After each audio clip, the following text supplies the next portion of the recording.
자, 여러분 안녕하십니까? 이번 차시에서는 마케팅 조사의 계획, 그리고 마케팅 조사의 종류에 대해서 살펴보도록 하겠습니다. 그 조사를 실시할 때 가장 먼저 해야 될 것이 계획이죠. 계획이 잘 되어야만 실행도 제대로 할 수가 있습니다.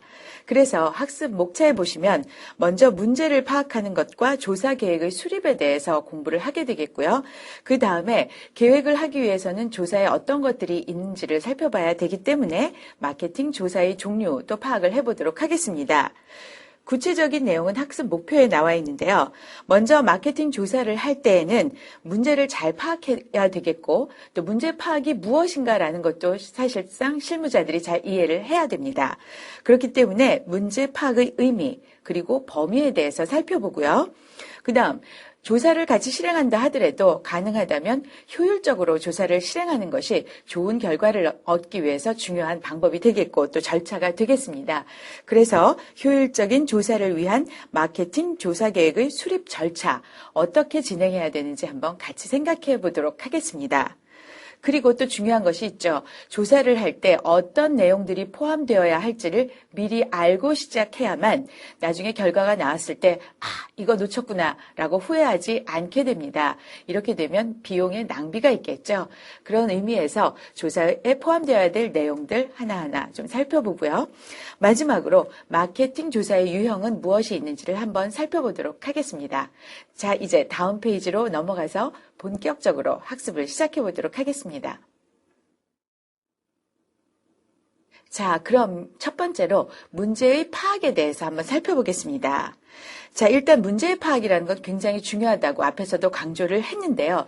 일단 문제의 원인이라든지 표면적으로 나타난 결과, 그리고 증상, 이런 것들을 잘 우리가 구분을 해볼 필요가 있습니다. 자, 시장 점유율이 하락했다라는 것들은 표면적인 결과가 되겠죠. 그 다음에 예를 들면, 소비자들이 구매하는 주기가 조금 달라진 것 같아. 이런 것들은 표면적인 결과도 되고 또 때로는 우리가 심텀이다, 증상이다라고 이야기할 수 있는 요소가 되기도 합니다. 그런데 문제의 원인은 그 시장 점유율의 하락이라든지 매출 감소가 아니죠.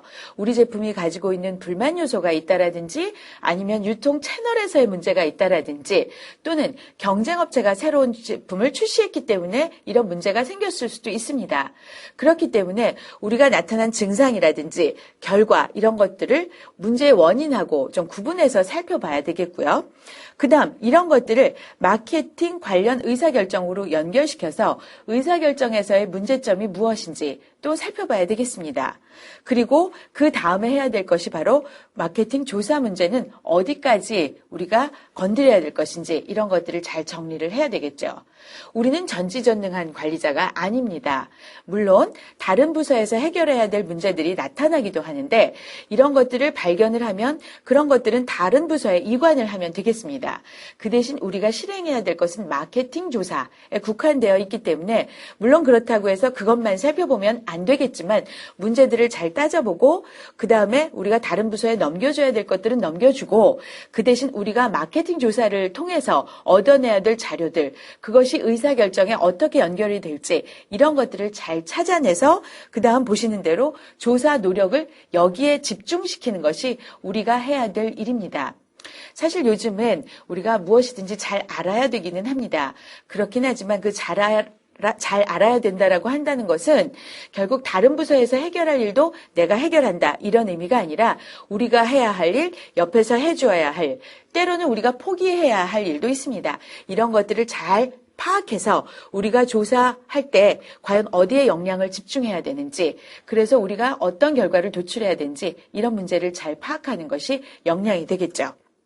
자, 그래서 원인과 결과 증상들을 항목별로 구분을 하고 그다음 이런 것들이 우리 마케팅 관리자로서 의사결정해야 될 부분하고 어떻게 연관이 되는지 그렇다면 의사결정을 위해서 어떤 자료를 조사해야 될지 요것들을 잘 정리해서 조사 역량을 집중시켜라. 라는 이야기가 되겠습니다. 그렇기 때문에 우리가 문제를 파악할 때에도 항목별로 구분을 잘 해야 되겠죠. 자, 그래서 마케팅 상황이 처한 문제를 우리가 잘 파악하는 것들 굉장히 중요합니다. 이 파악이라고 하는 것은 취사 선택을 의미하는데요. 다 하는 것이 아니라 정말 해야 될 것, 또 결과를 얻어내기 위해서 필요한 것이 무엇인지를 취사 선택하는 과정이다라고 생각을 하셔야 되겠습니다. 자, 그 다음에 이제 관리자니까 의사결정의 문제에 대해서도 당연히 생각을 해야 되겠죠.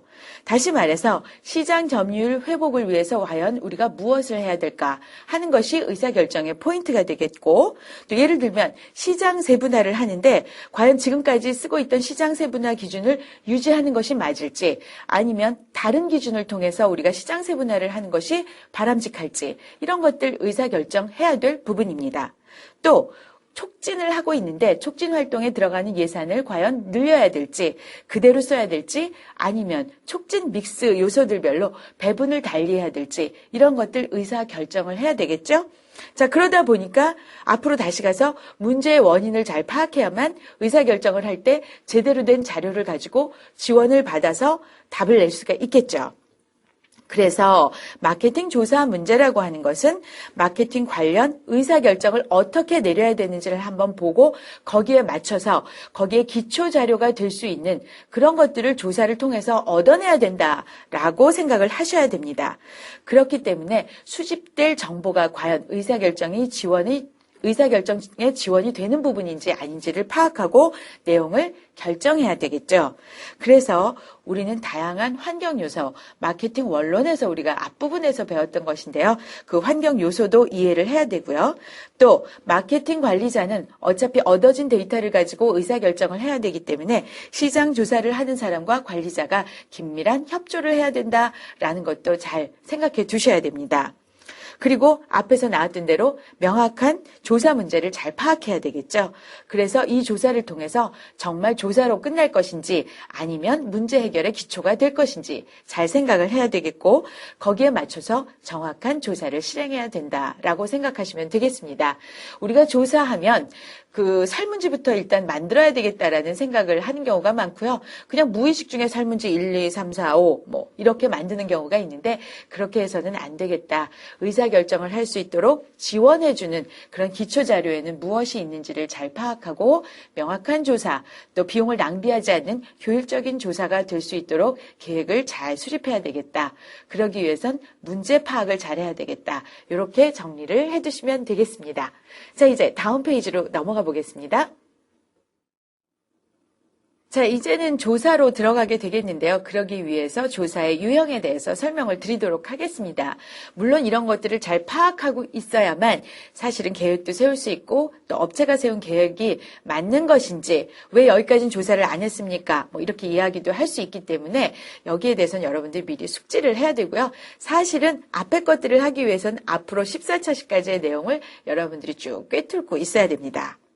자, 일단 조사로 들어가 보면 학문 분야하고 실무 분야를 나누어 놨습니다. 학문적으로 조사를 해야 될 때도 있고 실무적으로 조사를 해야 될 때도 있고, 또 여러분들이 혹시 공부를 더 하게 되시면 알아둬야 될 부분이기 때문에 한번 나눠서 설명을 드리도록 하겠습니다. 자, 조사자의 목표를 보시면요. 일단 실무 분야는 마케팅 관리의 효율성을 높이기 위해서 하는 거지만, 학문 분야는 진리 탐구입니다. 진리를 탐구하는 건 때로는 돈이 안 될 수도 있죠. 그러나 실무에서 하는 건 당연히 수익성하고 연결이 되기 때문에 목표가 좀 다릅니다. 그 대신 아무리 학문 분야라고 하더라도 마케팅에서 그 조사를 하고 나면 실무에 시사점을 던질 수 있어야 되겠죠. 자, 그다음 조사의 목표. 학문 분야에서는 마케팅의 이론적 발전에 기여를 해야 됩니다. 물론 그 이론이 결국은 실무에서도 기본적인 내용으로 활용이 될 것이기 때문에 의미 없는 것은 전혀 아니죠. 그 대신 실무 분야에서는 지금 당장 직면한 마케팅 문제를 해결할 수 있어야 되고요. 또 그것과 관련된 의사결정에 공헌을 할 수 있어야 됩니다. 그러니까 좀 더 스페시픽하고 그다음에 아주 즉각적인 문제 해결과 연관이 되어 있는 것이 실무 분야의 조사가 되겠습니다. 그래서 학문 분야의 조사는 새롭고 좀 창의적인 조사 연구를 하게 되지만, 실무 분야는 타당성이 있어야 돼. 받아들일 수 있어야 돼요. 그래서 오히려 더 보수적이고 수용 가능한 범위에서 그 조사가 이루어져야만 위에 있는 분들이 그래 좋아 실행을 해보지. 그래서 우리의 매출도 늘어나야 되고 뭐 이런 이야기를 하는 것입니다. 자, 그다음 사실을 어떻게 증명할 것이냐. 학문적인 분야에서 논문 쓰는 것들 있죠? 이건 당연히 과학적인 절차에 무조건 의존을 해야 됩니다. 그 대신 실무 분야는 물론 이런 절차에 근거를 해야만 설득을 할 수 있지만, 그 과정에서 관리자와 협의도 될 수 있다라는 부분. 그래서 관리자의 인사이트, 뭐 이런 것들 굉장히 중요하다라는 것이고요. 그 다음 학문 분야, 위험에 대한 태도 적극적입니다. 왜? 이론에 기여만 하면 되죠. 근데 실무 분야는 이게 또 기업의 비용이 되고 성과를 못 낸다라고 하면 문제가 되기 때문에 소극적입니다. 그 다음 학문 분야, 결과를 학술지 또는 학회에서 발표를 하죠. 근데 실무 분야는 누구한테 보고합니까? 학술지에 발표하지 않습니다. 의사결정자에게 보고합니다. 왜? 이걸 통해서 의사결정을 하기 때문이죠. 그 다음 강점, 학문 분야는 특히 신뢰성과 타당성이 있는 조사 방법, 분석 기법을 적용을 합니다. 그러니까 누구나 받아들일 수 있는 것이 대부분이고요. 실무 분야는 아무래도 그래도 우리가 좀 의심이 되는데 하기 때문에 양질의 자료를 다량 확보하는 것이 매우 중요합니다. 그래서 한 사람만 응답한 것보단 100명, 1000명이 응답한 것을 더 신뢰할 수 있기 때문에 다량의 정보를 확보하는 것이 매우 중요한데 앞에 양질이라는 게 나오죠. 그래서 무조건 숫자가 많은 것이 아니라 사실은 의미 있는 품질이 좋은 정보가 많이 취합됐을 때 그것이 강점이 된다라는 것이 되겠습니다. 자, 이제 실무 분야에서의 조사, 학문 분야에서의 조사 차이점 이해되셨죠? 여러분들이 공부를 하신다면 학문 분야도 꼭 익혀두셔야 되겠고 또 학문 분야의 조사 결과가 실무에 활용되기 때문에 이런 거구나라고 이해하시면 되겠습니다. 그리고 특히 중요한 실무 분야에서의 조사가 어떤 특징을 갖고 있는지 한번 꼭 훑어보시기 바랍니다. 자, 이제 다음 페이지로 넘어가 보겠습니다. 자, 여러분들은 이번 차시에서는 제가 몇 가지 사례를 들어서 설명을 드렸기 때문에요. 많은 내용 같지만 조사 계획에 대해서 한번 쭉 훑어봤고요. 또 그 다음으로는 마케팅 조사의 종류에 대해서도 간단히 살펴봤습니다. 학습하신 내용들을 얼마나 기억하고 있는지 탐구 문제들을 풀어보시면서 확인해 보시기 바랍니다. 자, 여러분들 이번 차시 학습한 내용들 저하고 한번 정리를 해보도록 하죠. 먼저 마케팅 조사 계획을 세울 때 가장 중요한 것이 문제의 파악이었습니다.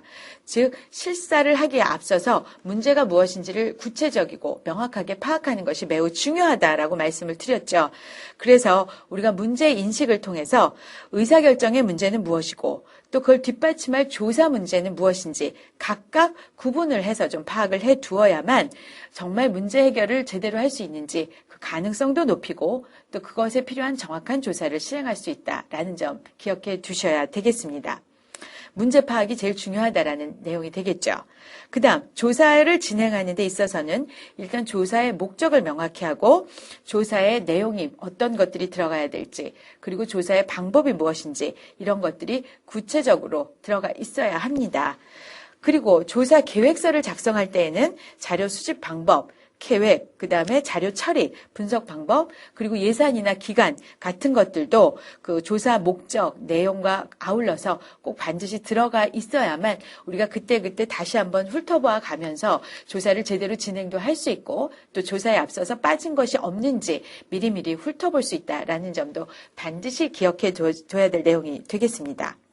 밑에 화살표를 클릭해서 이 페이지로 넘어가 보죠. 자, 그 다음은 여러분들 정량조사와 정성조사였습니다. 마지막에서 제가 또 자세히 설명을 드렸었죠. 정성조사라고 하는 것은 어떤 때 쓰느냐, 문제의 원인을 파악한다든지 소비자의 내면 또는 무의식을 파악할 때 활용이 되고요. 또 탐색조사라고도 이야기를 하는데 여기에 포함되는 것들이 뭐 문헌조사, 관찰조사, 또 전문가나 소비자 면접, 사례조사 같은 것들이 여기에 해당된다. 그 다음 정량조사에는 기술조사와 인과조사가 있죠.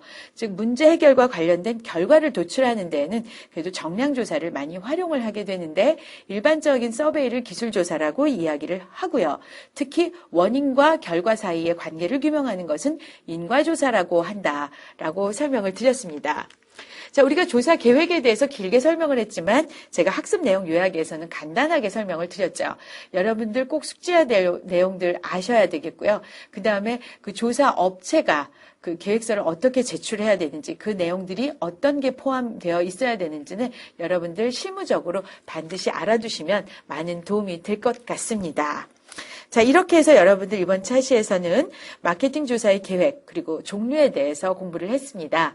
다음 차시에서는 이제 좀 더 자세히 들어가서 이번 차시 후반부에서 배운 마케팅 조사의 유형에 대해서 특징도 알아보고 또 각각 어떤 때 활용하는지 이런 것들 구체적으로 같이 공부하는 시간 갖도록 하겠습니다. 이번 차시도 여러분들 수고 많이 하셨습니다.